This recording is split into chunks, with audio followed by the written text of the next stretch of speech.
Hey there, magical misfits. Welcome back. If you're new here, congrats on finding your way to the one place on the internet where we calmly, and with absolutely zero sarcasm, debunk the outlandish claims made by conspiracy enthusiasts who just can't stand a little harmless magic and wizardry. Here, we tackle everything they throw at us. Satan hiding in heavy metal, dark forces lurking in fantasy novels like Harry Potter, and the dangers of playing Dungeons and Dragons. Because rolling dice apparently is a gateway to summoning demons.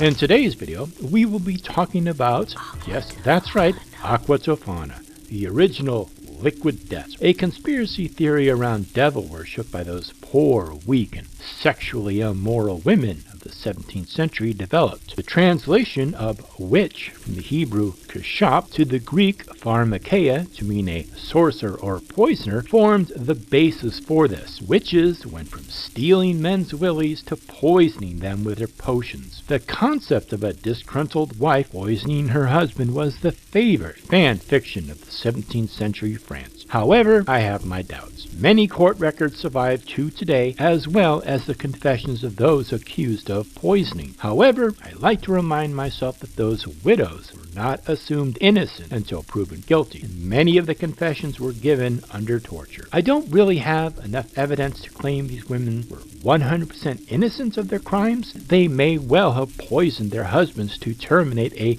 loveless and possibly abusive marriage. Divorce was just not an option back then. Let's travel back in time to the court of Louis XIV and the Affaire des Poissons. I hope you enjoy. Right this very moment, there are groups of mentally ill witches. Mentally ill witches? That's horrible. And they are plotting? I think you mean they are disgruntled women who are making threats on TikTok.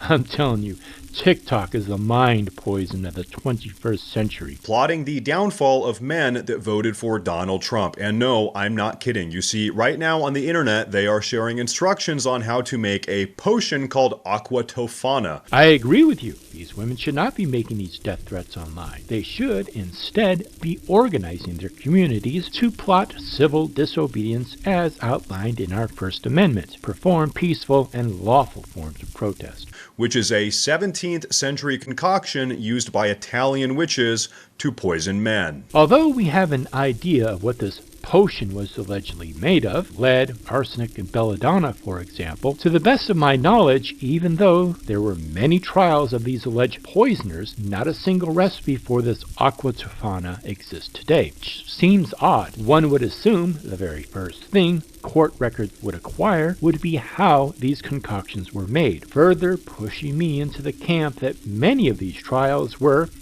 and please forgive the pun, trumped up. Aqua Tofana.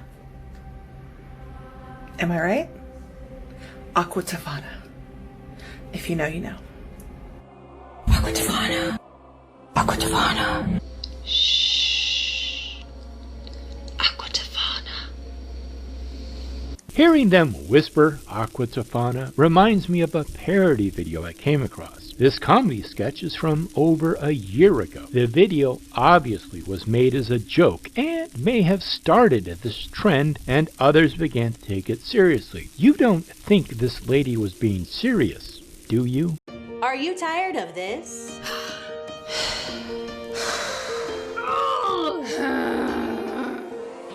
Then you need Aqua Tofana. Aqua Tofana. Aqua Tofana. Aqua Tofana. This is, of course, A comedy sketch about women so frustrated with their husbands that they want to poison them? Oh, you're being serious. a perfectly normal and healthy response to have when the outcome of a free and fair democratic election does not go your way. This is totally not mentally ill or unhinged behavior whatsoever. I agree that joking about poisoning people on the internet is not a very smart thing to do, as some will take it seriously. Now, it would also seem as if Kamala's witches had the bright idea of putting their evil poison, Aqua Tofana, inside of cheap rings that they bought on the internet, so that they can sneakily poison Trump voters on a moment's notice. Why do you calling them Kamala's witches? These TikToks seem to be more of a parody response to the comments around abortion rights of Your Body, My Choice, made by Nick Fuentes. I'm going to use the same logic and assume that Nick completely meant that it is his choice what happens to a woman's body. Was his comment made in jest, in exaggeration, taken out of context? Maybe. Or should women believe it as stated fact? And although this entire situation seems totally incompetent and stupid, you also have social media posts from these women in which they talk about getting jobs at places like Starbucks so that they can poison Trump voting customers. And also they're talking about how Aqua Tofana is untraceable on toxicology reports. Autopsy reports have gotten a little more sophisticated since the 17th century. All the alleged ingredients in Aqua Tofana are indeed traceable. Poisoning would be found as the cause of death. So pretty much the message is that because you and I did not vote for their political candidate, they are going to use their unique brand of moronic witchery to get rid of us. I did not know that posting a joke in bad taste was a form of moronic witchery. And this is the sort of behavior that manifests when mental illness is not only left unchecked, but also praised and rewarded. You end up having satanic witches feeling brazen and confident enough to post their plans to poison people they politically disagree with on social media. In the span of 11 seconds, they have graduated from Kamala's moronic witches to now satanic witches. You really do live in a religious bubble, don't you? There are many forms of paganism, witchcraft, and Satanism. And so with all of these witches running around, I'm over here feeling a little bit like this. A statue of the Puritan. The Puritans were Protestants who wanted to rid the Church of England of Roman Catholic practices. Yes, let's bring the bloody religious wars to the shores of our great nation. Okay, Bartholomew Gosnold, this is the very bloodshed our forefathers sought to avoid by having freedom of religion and freedom from religion in our First Amendment. Well, our next video is from a gentleman who is creating an RPG based off Christian belief. I admire his creativity. I also really don't have a bone to pick with him except for his seemingly limited knowledge of the witch trials. As for a D&D style RPG game based off Christian mythology, I think that is a splendid idea, and I told him so in a comment. However, he seemed to disagree with me. As a Christian, I want a role-playing game. I absolutely want a role-playing game. I like the idea of a Christian role-playing game. The various clerics of your world could argue and war over the slightest differences in wording of their holy books. Purity competitions could replace PvP combat. You and your party could gather up all the captured pagan heretics and burn them in the town square. It would be a blast. But a role-playing game that is about evangelism? Because who hasn't dreamt of preaching the good word and converting pagans in a role-playing game? It's about church planning. It's about church history. It's about building up this spiritual joy and entertainment via entertainment.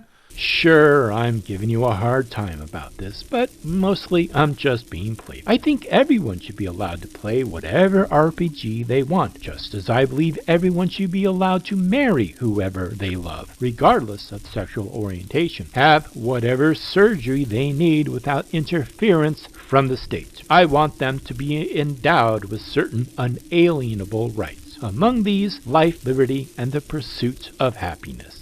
So what we have now going on because of the elections, and this is on Not the Bee, liberal women are talking about making poison great again, and the videos are all over TikTok. So they're talking about this Aqua Tofana, which is a poison, and that this woman made in Rome, 16th century, 1600s, 17th century, to kill husbands or ex-husbands, or to make a husband an ex-husband. The real poison is our political divide. The lack of open debate between opposing ideologies has been festering in our culture for too long. I don't believe women are going to be killing anyone. If they do, they should be arrested, tried, and convicted, just like any other murderer. And they're showing like these women all talking about this on TikTok and stuff. Oh, and then they're doing poison rings where they can open up the ring and blow a poison on you. I don't think that is how it was used. Supposedly, Aqua Tofana was added to liquid and given to the victim, a few drops over time. And so they want to, they're promoting this now as a form of retribution against conservatives and I guess MAGA men who voted for Trump. I agree, it is in bad taste, but I doubt any of these women are being serious. Oftentimes, a sarcasm is hard to detect. Poison the food, poison the drink. Poison the well. When you go to a bar, they're going to look for, I guess, white fraternity boys and look to poison you. I don't know, but it's just talk on TikTok or something, right? That's all it is, innocent talk. But here they are promoting it now. And obviously there's some Twitters here that got deleted or whatever. And they're trying to like, hey, maybe you should look into these people. So this is just an enjoyable thing for them. Here she is. Don't talk to me. I'm going to Aqua Tofana you. Maybe if I give you a little more context around this, Aqua Tofana, it will help you better to understand the deeper meaning of this piece of 16th through 17th century history. The story, as it is commonly told, is this. Aqua Tofana was the creation of a Sicilian woman named Giuliana Tofana, who lived and worked in Palermo in the first half of the 17th century. It was a limpid, harmless-looking liquid, a scant 4 to 6 drops of which were sufficient to destroy a man. Its principal ingredient was arsenic, and while its use spread throughout much of southern Italy, it was typically administered by women to their husbands, most commonly in order to come into their fortunes. Poisons were often known as inheritance powders in those days. The very existence of Aqua Tofana was thus a severe challenge to what was then agreed to be the natural order, a world in which men ruled as petty tyrants over their own families, and even the most aristocratic of daughters were chattels to be auctioned off into often loveless marriages. For this reason, generous allowance needs to be made for contemporary misogyny when we think about this tale. One of the few constants in the various portraits of events in the depiction of Tofana and her gang as hags, and their female customers as faithless Jezebels. The legend surrounding Aqua Tofana can be seen as a woman's last resort to end an abusive relationship, where they have no power over their own destiny. Sound familiar? Your body, my choice. A female's reproductive rights, a man's authority over her. I believe this is less of a call to actual murder, but rather a cry to be heard. They're just promoting it. And so I looked up Tofana. Everything she does here is just what a witch does. So you're all like the criticism of the witch trials, and I'm like bringing back the witch trials. I'm just like, we need the witch trials back. Burn the witch! Burn the witch! Burn the witch! Burn the witch! Do you smoke? Burn the witch! Guess we'll find out soon enough. Burn the witch! Burn the witch! This is where the wheels fall off. He has no idea what the actual witch craze in Europe was really about and how insane of a time this was. He is referring to the biblical accounts of witches and not modern-day witches. I watched several of these Aqua Tofana shorts on YouTube, and they do not appear to be posted by modern-day witches, but rather frustrated women unhappy with the re-election of Trump and the repeal of Roe v. Wade. Might some of them identify as witches? Sure, it is possible. This woman, and literally, like, what she does and all this is poisonous. I mean, they killed people. I mean, so many men. Maybe women got in their way. But here, so I follow, which is neat. I followed the links here. The angel makers of Nagrayev would kill anyone. The women would just start poisoning and killing their husbands, then maybe their old elders, or whoever got in their way, midwives. Yep, history is filled with all sorts of atrocities, but it has nothing to do with this modern Aqua Tofana trend. Nice attempt to poison a well. Hey, see what I did there? Oh, come on, that was funny. Here's another one. This woman was poisoning, sorcery, fortune-telling. Oh my, fortune-telling you say? Well, that's just going too far. She may have killed up to 2,500 people. Might have been murdered because of her poisons.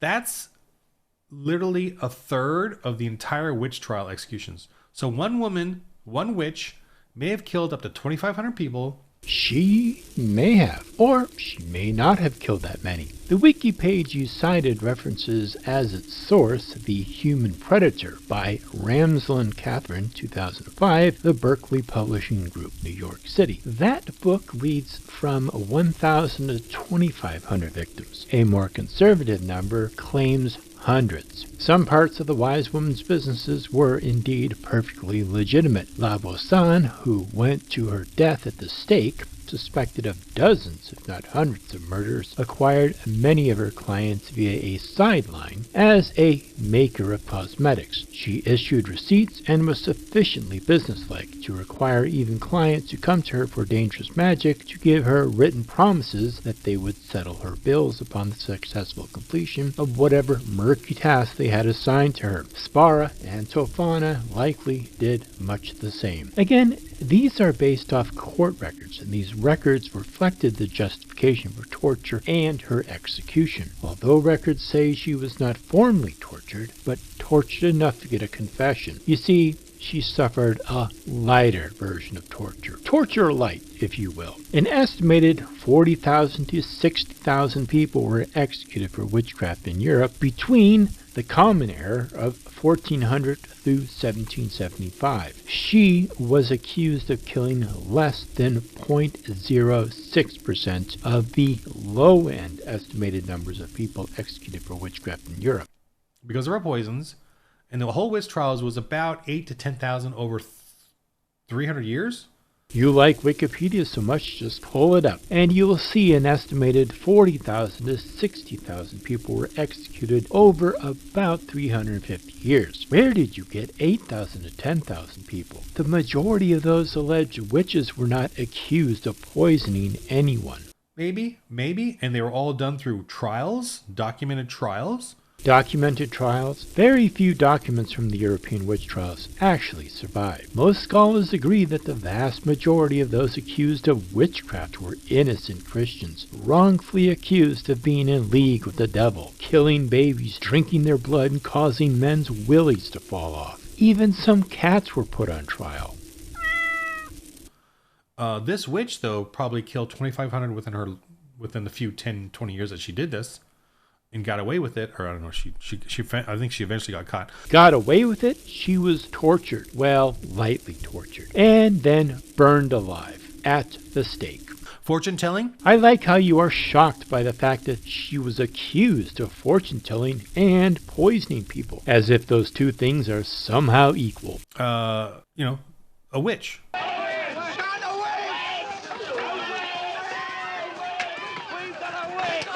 This is what witches do. They poison and kill. No, that's what alleged biblical witches do. Not modern-day witches. I guess you were just going to ignore all the alleged priests that were supposedly engaging in black magic ceremonies. The most important members of this magical underworld were not poisoners like Tofana, whose role seems to, in fact, to have been to supply risky last resorts. They were renegade priests who, in an age in which even the sacrilegious had religious faith, offered access to the sacerdotal power that was understood to be essential to effective spells. Much of the magic that they worked involved perversions, often literally inversions, of familiar Christian ceremony. They passed wishes scribbled on scraps of paper underneath the communion chalice. Their spells were chanted in what appeared to be a mystical language. It was really mangled Latin, Greek, and Hebrew. And most of their magic words had holy roots. Agla, in the water diviner's chant of Alpha Agla Le, stood for the Hebrew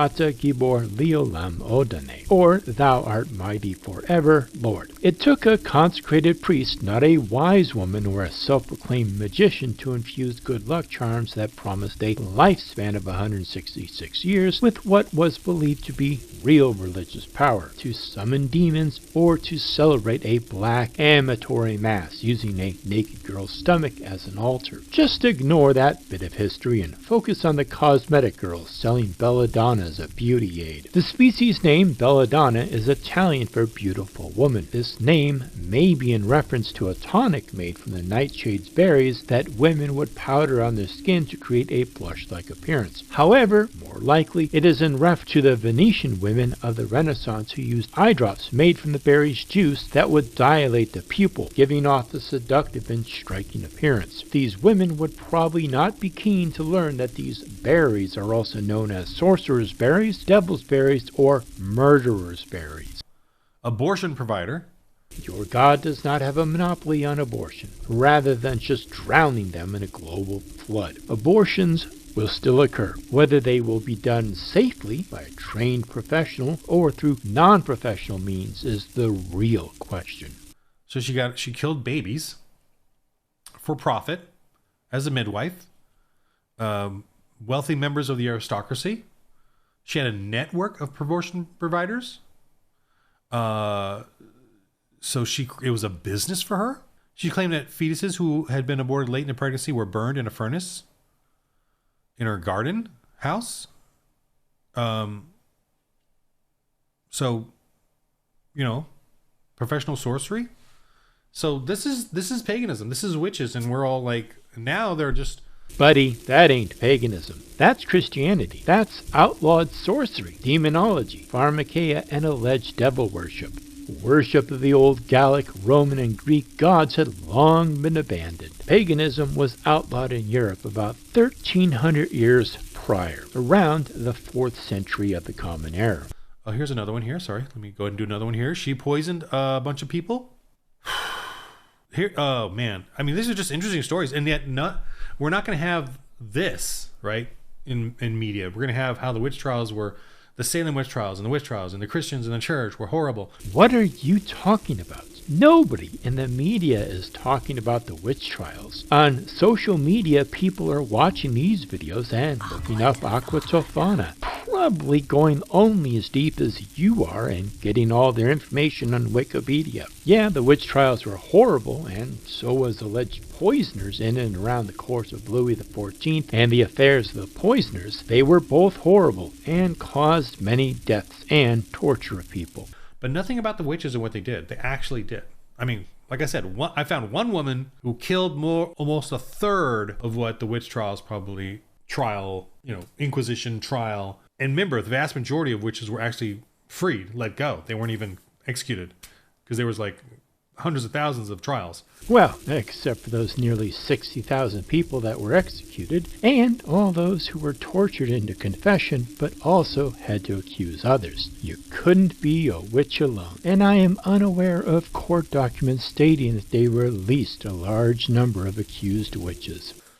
So the vast majority weren't even executed. They didn't even talk about that. I mean, why don't they talk about when some of the women that got interviewed, they repented, or they found to be innocent, or found to be falsely accused? That was the vast majority. Buddy, they were not offered repentance until they confessed, and their repentance was execution by hanging or being barbecued at the stake. Sure, some of the accused were released, but the fact that an accusation was enough to call them into question remains. Thus, why we have the term witch hunt today. The evidence, often shoddy and based off rumors, sometimes alleged witch marks were used as evidence. A mole or a third nipple, for example. Oh yeah, some of those accused were stripped naked and examined. Of these witch trials, but they don't want to talk about that. They just want to talk about how millions of women were killed, which never happened, and then they want to give you abortions and poison and sorcery and today. Who are they? Are they in the room with you right now, I'm not seeing a lot of attention being given to the witch trials. And yes, there have been some much exaggerated figures when it comes to the number of people executed for the accusation of witchcraft, mostly because the lack of documentation, what was witchcraft, and how far back one goes. But I think the more conservative number of 60,000 is about right. Personally, I think one person is too many. And that's what we see today, right? We see them promoting murder, poisoning, and their abortions, and the poison rings. They got their poison rings here. Well, if any idiot actually tries to poison people, they should have their ass thrown in jail. Abortion is a medical procedure that either can be carried out through a medical professional or through unsafe and non-sterile means by a non-professional. You know, your body, my choice. See, that's what they really want. Your body, my choice to kill. That's what they're promoting here. And isn't that what making abortion illegal in their state would mean? That it is not their choice, but rather the choice of another? Can you not see how they are fearful of losing agency over their body? I mean, I'm assuming based on just looking at this. So this is the culture that we're living in. We're living in a pagan culture. The culture today? Then why did you spend so much time talking about things that happened in the very Catholic 17th century France? Pagan culture? More than 2/3 of Americans identify as some form of Christian denomination, and less than 15% identify as either other religions, unidentified, or unknown. We live in a pagan culture? Yeah, let me go to my local temple to Zeus and offer up some prayers. And I'm trying to just, my personal little thing here, my little game here, is to try to create a role-playing game that is not of that. Is not of that. I don't want you to run a gauntlet with a bunch of people, bunch of characters who all die, and you have fun laughing at that. I don't want that kind of game. I want to, we do have silly violence and people dying and stuff in my games. We do. Ah, the irony. This guy went from clutching his pearls over sarcastic TikToks about poisoning Trump supporters to actually advocating for the return of the European witch craze, where an estimated 60,000 people were tortured into confession and then executed by either being hung to death or burned at the stake. And somehow, he's blissfully unaware of the raging hypocrisy he's serving up on a silver platter. But hey, best of luck with the Christian-themed RPG. I won't be rolling any dice on that one, though. Mainly because I don't believe in converting people to my worldview. But hey, that's just me. Anyways, my friends, I hope you enjoyed this wild ride of a video, and until next time, I will see you in hell, you heathens.